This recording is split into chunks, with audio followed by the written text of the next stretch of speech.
ഒരിക്കലും ഞാൻ എൻ്റെ പേരൻസിനെ ബ്ലെയിം ചെയ്യില്ല. കാരണം അവർ നമുക്ക് ജന്മം നൽകിയാണ്. സോ അവരനുഭവിച്ച കാര്യം നമ്മൾ അനുഭവിക്കാൻ പാടില്ല എന്നുള്ളൊരു തോട്ട് പ്രോസസ് അവർക്കുണ്ടാവും. അപ്പോൾ നമ്മൾ മാക്സിമം സെക്യൂർ. നമ്മൾ ഇപ്പോൾ ഇന്നും ഓപ്പണായി പറയുകയാണെങ്കിൽ ഇന്നും എൻ്റെ ഉമ്മ, ഞാനിപ്പോൾ പല സ്ഥലത്തും ട്രാവൽ ചെയ്യുന്നുണ്ട്, പല ബിസിനസ് മീറ്റിംഗ് പോകുന്നുണ്ട്, 8 മണിയാകുമ്പോൾ തുടങ്ങും വീഡിയോ കോൾ.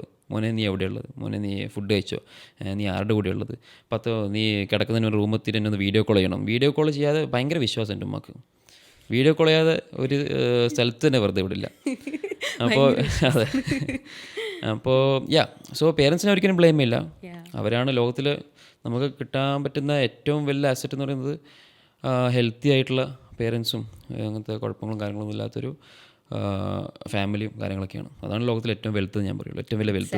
എക്സാക്ട്ലി നമുക്ക് അവരുടെ സപ്പോർട്ട് ഉണ്ടെങ്കിലാണ് നമുക്ക് തീർച്ചയായിട്ടും അവരിന്ന് ഇപ്പോൾ എൻ്റെ ബിസിനസ്സിന് ഗ്ലോബൽ അറ്റൻഷൻ കിട്ടുന്നത് കാണുമ്പോൾ they are also proud. So they are happy to see me in this way.